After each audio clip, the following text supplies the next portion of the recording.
Good morning. மற்றும் ஒரு அற்புதமான வேளையிலே நம்முடைய ஆண்டவராகிய இயேசுவின் வார்த்தைகளை தியானிக்கிறதற்கு தேவன் தந்த வாய்ப்புக்காக நான் அவரை ஸ்தோத்தரிக்கிறேன்.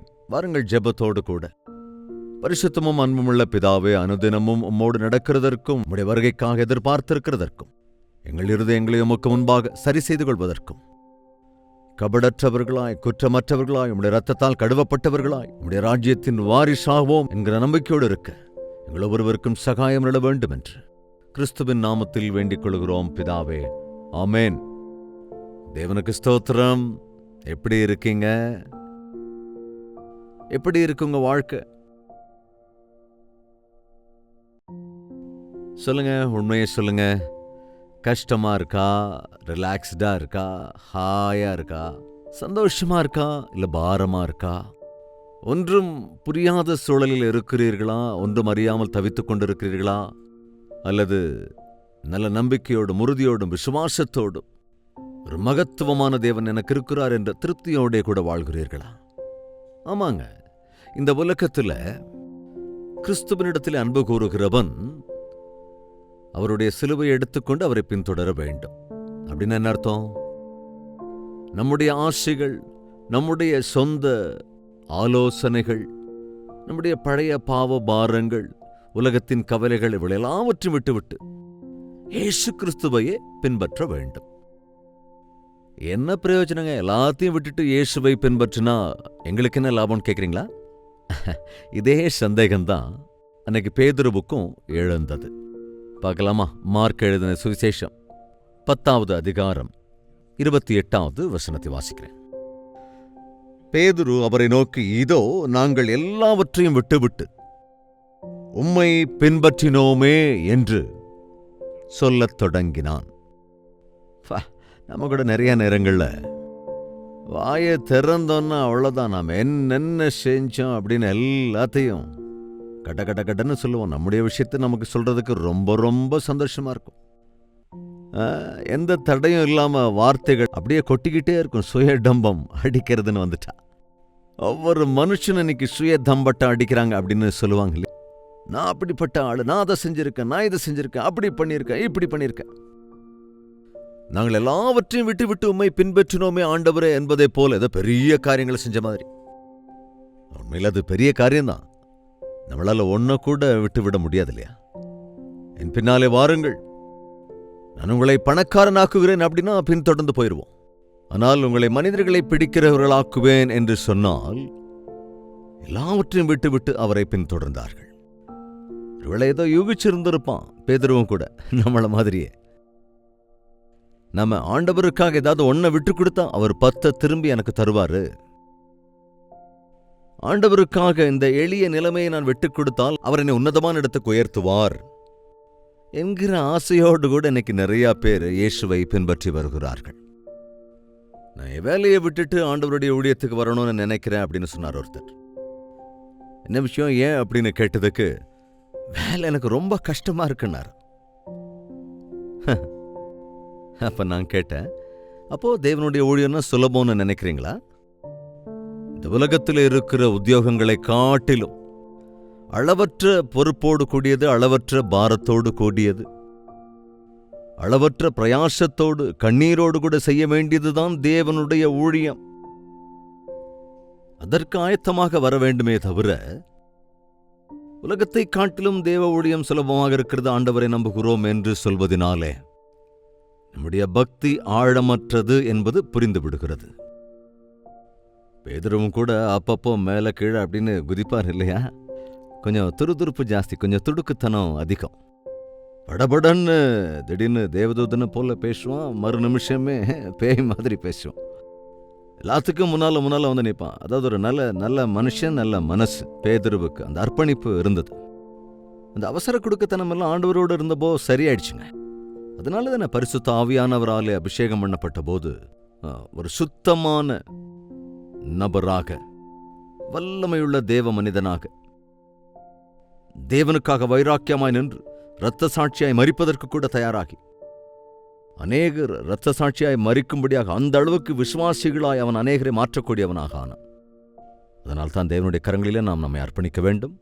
நம்ம பெரிய ஆட்களாக இருப்பதனாலே தேவனிடத்தில் நம்மை அர்ப்பணிக்கவில்லை. நமக்கு குறைபாடு இருப்பதனால, குறைகள் இருப்பதனால, ஒன்றுமில்லாமல் இருப்பதனால, பரிபூரணன் ஆக வேண்டும் என்ற ஆசையோடு கூட தேவனை பின்பற்றி வர வேண்டும். ஆண்டவருக்குள்ளே நிலை நிற்க வேண்டும்.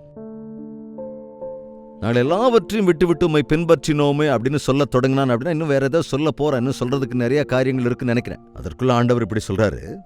அதற்கு இயேசு பிரதியுத்தரமாக, என் நிமித்தமாகவும் சுவிசேஷத்து நிமித்தமாகவும். இன்னைக்கு நாமளும் இந்த விஷயத்தை நம்பணும், விசுவாசிக்கணும்.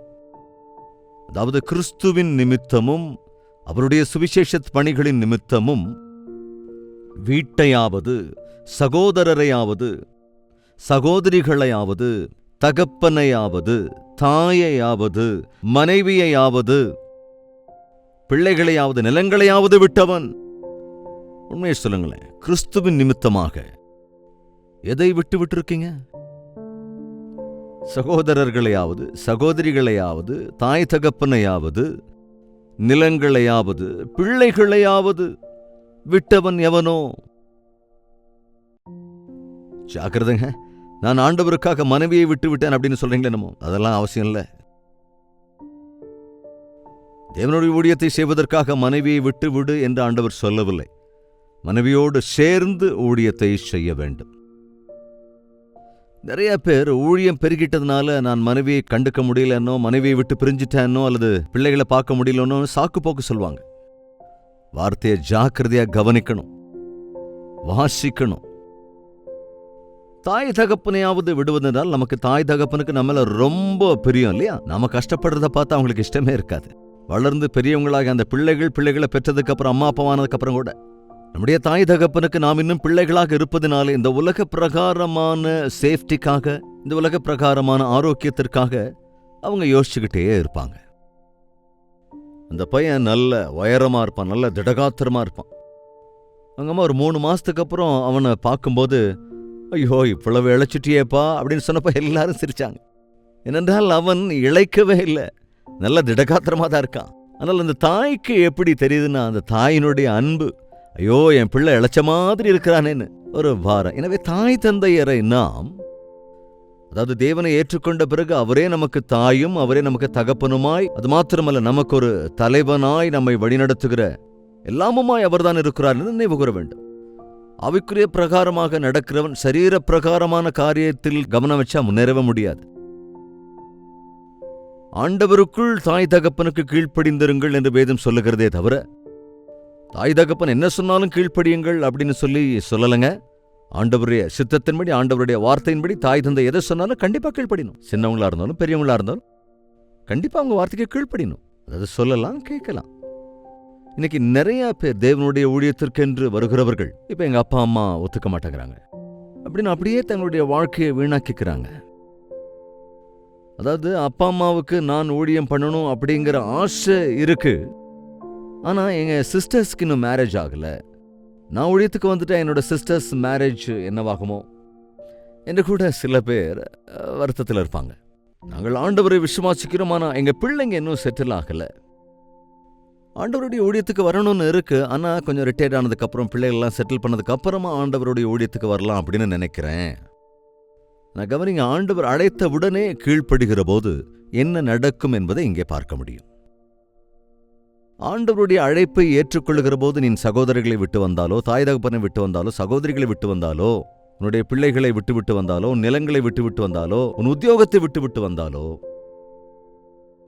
அதாவது எனக்கு இந்த ஊர்ல தான் சொத்தெல்லாம் இருக்கு, இந்த நிலத்தையெல்லாம் விட்டுட்டு அப்படியே வர முடியாது என்று காரணத்தை சொல்லுகின்ற அநேகர் தேவனுடைய சித்தத்திற்கு மாறாக ஊழியம் செய்கிறோம் என்பது போல் சொல்கிறார்கள். அதே போல எனக்கு நல்ல வேலை இருக்குங்க, ஸ்டேட் கவர்மெண்ட் உத்தியோகம், சென்ட்ரல் கவர்மெண்ட் உத்தியோகம், அதை விட்டுட்டு எப்படி வர்றது? நல்ல பிசினஸ் இருக்கு, ஆண்டவருடைய ஊழியத்துக்காக இது எல்லாத்தையும் விட்டுட்டு வர முடியாது அப்படின்னு சொல்லும்போது, ஆண்டவர் முக்கியமா, பிசினஸ் முக்கியமா, உன்னுடைய வேலை முக்கியமா? இது சென்ட்ரல் கவர்மெண்ட் ஜாப் அப்படின்னு நீ பயங்கரமா சொல்றியே. பரலோகத்தின் கவர்மெண்ட் சிங்காசனத்தில் வீற்றிருக்கிற ராஜாதி ராஜாவினுடைய ஊழியத்திற்குள் வருவதற்கு நீ பயப்படுகிறாய். அப்படிப்பட்டவர்களிடத்தில் தான் ஆண்டவர் இங்கே சொல்லுகிறார். அதை வாசிப்போம் வாங்க. யாரா இருந்தாலும் தன் வீட்டையாவது, சகோதரரையாவது, சகோதரிகளையாவது, தகப்பனையாவது, தாயையாவது, மனைவியையாவது, பிள்ளைகளையாவது, நிலங்களையாவது நம்ம நிறைய நேரங்களில் நினைக்கிறோம் நமக்கான ஆசீர்வாதம் பரலோகத்தில் இருக்கு அப்படின்னு. பரலோகத்தில் மாத்திரமல்ல, இந்த பூலோகத்திலேயும் உன்னை அவர் ஆசீர்வதிப்பார் நீ அர்ப்பணித்துக் கொண்டால். இப்ப என்ன சொல்றாரு பாருங்க, இப்பொழுது இம்மையிலே துன்பங்களோடே கூட 100 வீடுகளையும் சகோதரரையும் சகோதரிகளையும் தாய்களையும் பிள்ளைகளையும் நிலங்களையும் மறுமையிலே நித்திய ஜீவனையும் அடைவான் என்று மெய்யாகவே உங்களுக்கு சொல்லுகிறேன். சோ இந்த வார்த்தையை கவனிக்கணும். வீட்டையாவது என்னங்க வீட்டையாவது சகோதரனையாவது சகோதரியையாவது தாயையாவது தகப்பனையாவது பிள்ளைகளையாவது நிலங்களையாவது விட்டவன் இப்பொழுது இம்மையிலே துன்பங்களோட 100 வீடுகளையும் சகோதரரையும் சகோதரிகளையும் தாய்களையும் பிள்ளைகளையும் நிலங்களையும் மறுமையிலே நித்திய ஜீவனையும் அடைவான் என்று மெய்யாகவே உங்களுக்கு சொல்லுகிறேன். என்னுடைய வாழ்க்கையிலே தேவன் என்னை அழைத்த போது ஒரு 18 வயது இளைஞனாக தேவனுக்கு கீழ்ப்படிந்தேன். நான் அப்பா அம்மாவை கூட விட்டுட்டு வந்தேன். எனக்கு அம்மான்னா அவ்வளவு அன்பு, அவங்கள பிரிஞ்சிருக்கவே முடியாது. ரொம்ப அஃபெக்ஷன். அதாவது 12வது வயது வரைக்கும் அம்மாவோட கையை பிடிச்சிட்டு நடப்பேன். அம்மா கூட தான் பக்கத்துல தான் படுத்திருப்பேன். அவ்வளவு செல்லமா என்னை வளர்த்தாங்க எங்க அம்மா என்ன. அதுக்கப்புறம் என்ன தொடர்ந்து தம்பிமார் தங்கைமார்னு 7 பேர் இருந்தாங்க. அவங்க எல்லோரையுமே கூட அவ்வளவு அன்பா நாங்க எல்லாருமே சேர்ந்து ஒன்னா விளையாடுவோம். எல்லாரும் குட்டி குட்டி பிள்ளைங்கள அண்ணன் தம்பி அப்படின்னு சந்தோஷமா ஆடி விளையாடிக்கிட்டே இருப்போம். அப்ப ஆண்டவர் அழைத்த போதோ தம்பிமார் தங்கைமார், என்னுடைய தாயார், என் தந்தையை, அப்போ வேலை கூட இல்லைங்க, மெடிக்கல் காலேஜில் ஜாயின் பண்ணலாங்கிற ஐடியாவில் இருந்தேன். அப்படி இருக்கும்போது என்னுடைய படிப்பை, எதிர்காலத்தை எல்லாத்தையும் விட்டுட்டு, வீட்டையும் கூட விட்டுட்டு, காக்கிநாடால 24 அறைகள் உள்ள வீடு, அது எல்லாத்தையும் அப்படியே விட்டுட்டு வந்து ஆண்டவருடைய அழைப்புக்கு கீழ்ப்படிந்து சென்னை பட்டணத்தில் வேதாகம பயிற்சிக்காக நான் வர வேண்டி இருந்தது. அப்புறம் திரும்பி நான் எங்க வீட்டுக்கு போகவே இல்லைங்க. அது போறதுன்னா அங்க மீட்டிங் இருந்தா கண்டிப்பா போயிட்டு வருவேன். ஆனா என் வீட்டில் அப்பா அம்மா கூட ரொம்ப நாள் இருக்கணும் தங்கணும் அப்படின்னு ஆசைப்படவே இல்லை. ஊழியத்துக்கு அர்ப்பணிச்சதுக்கு அப்புறம் அதெல்லாத்தையும் இன்னைக்கு திரும்பி பார்த்தா எல்லாமே அப்படியே என் வாழ்க்கையில நிறைவேறிட்டே வருதுங்க. எனக்கு மட்டும் இல்லை, யாருக்கா இருந்தாலும் நிறைவேறும். ஏன்னா அது ஆண்டவர் சொன்ன வார்த்தை. நீ உன் தாய் தகப்பனை விட்டுட்டு வந்தனா 100 தாய் தந்தைமார் உனக்கு கிடைப்பாங்க. அப்பா, இன்னைக்கு எத்தனை தாய் தகப்பன்மார் எனக்கு இருக்காங்க, எனக்காக ஜெபிக்கிறவர்கள், என்னை நேசிக்கிறவர்கள், எங்க போனாலும் அன்பாக அரவணைக்கிற தாய்மார் எனக்கு இருக்கிறாங்க. எத்தனையோ தகப்பன்மார் என்னை உற்சாகப்படுத்துகின்றவர்கள், நல்ல ஆலோசனை தந்து என்னை வழிநடத்துகிறவர்கள். இன்னும் கிறிஸ்தவ ஊழிய வாழ்க்கைக்குள்ளே போகும்போது எத்தனையோ பேர் என்ன நினைவுக்கு வருகிறாங்க. என்னை ஊக்கப்படுத்தினவங்க, உற்சாகப்படுத்தினவங்க, ஊழியக்காரங்க, எத்தனையோ ஊழியக்காரர்கள், எத்தனையோ தகப்பன்மார் தாய்மார், இன்னும் சகோதர சகோதரிகள்னா கணக்கே இல்லைங்க. எத்தனையோ பிரதர்ஸ், எத்தனையோ சிஸ்டர்ஸ். ரட்சிக்கப்பட்டதற்கு பிறகு நம்ம எல்லாருமே பிரதர்ஸ் அண்ட் சிஸ்டர் ஆயிட்டோம் இல்லையா? ஒரு பட்டணத்தில் மட்டும் இல்லை, ஒரு கிராமத்தில் மட்டும் இல்லை, இன்னைக்கு டிவி மூலமா, சோசியல் மீடியா மூலமா, டிஜிட்டல் மீடியா மூலமா ஆவிக்குரிய பிரகாரமா பலப்படுத்தப்பட்டவங்க எத்தனையோ பேர் எனக்கு, அதாவது ஸ்பிரிச்சுவல் ஃபாதர்னு அழைக்கிறாங்க, சில பேர் ஸ்பிரிச்சுவல் பிரதர் அப்படின்னு அழைக்கிறாங்க. என்னை பார்த்த உடனே தம்பி என்று அன்பாய் கூப்பிட்டு விசாரிக்கிற தாய்மார் தகப்பன்மார் எத்தனையோ பேர். அப்படிங்க யாரையாவது நாம் விட்டு விட்டு போயிருப்போம் என்றால் நமக்கான வீடுகள், நிலங்கள், அப்ப ப்ராப்பர்ட்டிஸ் ஆண்டவர் தருவார்னு நினைக்கிறீங்களே நம்ம சில பேர். ஆமாங்க, எத்தனை வீடுகளுக்கு என்னை அழைத்து எனக்கு சாப்பாடு போடுறாங்க. என்னுடைய சொந்த வீட்டில் கூட நான் இல்லாத அளவுக்கு தங்களுடைய வீட்டுக்கு என்னை அழைத்து அரவணைக்கிறார்கள். எத்தனை விதத்தில் தேவன் ஆசீர்வதிக்கிறார் என்பது பார்க்கும்போது எதற்காக ஆண்டவருக்காக வருதில்ல அலட்சியப்படுத்தணும். ஒரு வார்த்தையை நாம் அங்க கவனிக்கணும். துன்பங்களோடே கூட, அந்த வார்த்தைக்கு தான் நிறைய பேருக்கு பயப்படுறாங்க. அழைப்பை நாம் ஏற்றுக்கொள்ளுகிற போது விளைவையும் தேவன் எனக்கு கொடுத்திருக்கிறான். ஆனால் இதற்கு பின்னால் எவ்வளவோ கஷ்டங்கள், கண்ணீர், பிரயாசங்கள், நிந்தைகள், அவமானங்கள், பாடுகள், சிரமங்கள் எல்லாம் உண்டு. ஆனா அதெல்லாம் வேண்டாம், இது மட்டும் போதும் என்று சொன்னால் அது கிறிஸ்தவம் அல்லவே அல்ல. ரோஜா மலர் பார்வைக்கு ரொம்ப அழகானதா இருக்கும், அந்த நறுமணம் ரொம்ப நல்லா இருக்கும். ஆனா அந்த செடியில தான் பயங்கரமான முட்கள் இருக்கும். அவைகளை நாம மெயின்டைன் பண்ணும்போது அநேக வேளைகளை நம்ம கைகளில் முள்ளெல்லாம் குத்தும் இல்லையா? அதுக்காக ரோஜா பூவை தூக்கி வீசுறமா என்ன? அதே போலதான் தேவனுடைய ஊழியங்கள்ல கஷ்ட நஷ்டங்கள் இருக்கும், சிரமங்கள் இருக்கும், துன்பங்கள் இருக்கும், அவமானங்கள் இருக்கும். ஆனால் ஒரு அற்புதமான உணர்வு அவரை நம்புகிறவர்களுக்கு, அவரை பின்பற்றுகிறவர்களுக்கு. அவருக்காக நீ எதை ஒருவேளை விட்டாலும் கூட அதற்கு பதிலாக அநேகமான மடங்கு அதை பெற்றுக்கொள்ளுவாய். உன் வேலையை விட்டுவிட்டால் அதை காட்டிலும் உன்னதமான ஸ்தானத்திலே உன்னை தேவனால் வைக்க முடியும். உன்னுடைய பாசை சந்தோஷப்படுத்தணும்னு நினைக்கிறையே தவிர நீ உன் ரட்சகரை சந்தோஷப்படுத்த வேண்டும் என்கிற எண்ணம் இல்லாததுனால உன்னுடைய வாழ்க்கை அநேக சங்கடங்களுக்கு ஆட்பட்டு இருக்கிறது. முதல் ஸ்தானத்தை தேவனுக்கு கொடுங்க. எல்லாம் கவனிங்க, எதை வேண்டுமானாலும் நீ ஆண்டவருக்காக விட்டுக் கொடுக்க தயாராக இருக்க வேண்டுமே தவிர சின்ன சின்ன விஷயங்களுக்காக தேவனையே விட்டு விலகுகிற நிலைக்கு போய்விடக்கூடாது. செபிக்கலாமா? பரிசுத்தமும் அன்பும் நிறைந்த பிதாவே, ஜீவனையே கொடுத்து எங்களை வாங்கிக் கொண்ட உம்மிடத்தில் இருக்கிற அந்த அதிகாரம், சர்வத்தையும் தரக்கூடிய உம்மிடத்திலே விசுவாசம் வைத்தவர்களாய் மோடு கூட சகவாசத்தில் இருக்கிற அதிகாரத்தை எங்களுக்கு அளித்திருக்கிறீரே. உம்முடைய நாமத்தினால் ரட்சிக்கப்பட்டிருக்கிறோம் என்று சொல்லிக் கொள்ளுகிற நாங்கள் மோடே கூட வருகிறவர்களாய், எங்கள் சிலுவை எடுத்துக்கொண்டு பின்பற்றுகிறவர்களாய், இம்மையிலும் மறுமையிலும் கூட நீர் ஆசீர்வதிக்கும்படியாய் உம்முடைய சாட்சிகளாய் வாழ எங்கள் ஒவ்வொருவருக்கும் சகாயம் அருள வேண்டும் என்று கிறிஸ்துவின் நாமத்தில் வேண்டிக் கொள்கிறோம் பிதாவே, ஆமென். நம்முடைய கர்த்தராகிய இயேசு கிறிஸ்துவினுடைய கிருபையும் பிதாவாகிய தேவனுடைய அன்பும் பரிசுத்தாவின் அந்யோன்ய ஐக்கியமும் சந்தோஷமும் சமாதானமும் நம் அனைவரோடும் இன்றும் என்றும் சதா காலங்களிலும் தங்கி தரித்திருப்பதாக. ஆமென். தேவனுக்கு ஸ்தோத்திரம். உங்கள் ஜெப தேவைகளை 8939801234 என்ற நம்பருக்கு ஒரு டெக்ஸ்ட் அல்லது வாய்ஸ் மெசேஜ் மூலமாக வாட்ஸ்அப்பில் அனுப்பி தெரிவியுங்கள். உங்கள் பட்சமாய் நாங்கள் ஜெபிக்கிறோம். நீங்களும் தொடர்ந்து ஜெபியுங்கள். கட்டாயம் தேவன் பதிலை அருள் செய்வார். நீங்கள் வெளிநாடுகளில் இருந்தால் 91000088 என்ற நம்பருக்கு உங்கள் ஜெப தேவைகளை அனுப்பி வையுங்கள். அது மாத்திரமல்ல, நம்முடைய ஊழியங்களுக்காக, டிவி மற்றும் சோசியல் மீடியா ஊழியங்களுக்காக தொடர்ந்து நீங்கள் ஜெபியுங்கள். அதேபோல நம்முடைய ஊழியத்தை குறித்து உங்களுக்கு தெரிந்தவர்களுக்கும் சொல்லுங்கள். அவர்களும் உங்களைப் போலவே ஆசீர்வாதத்தை பெற்றுக்கொள்ள அது நிச்சயம் உதவியாக இருக்கும்.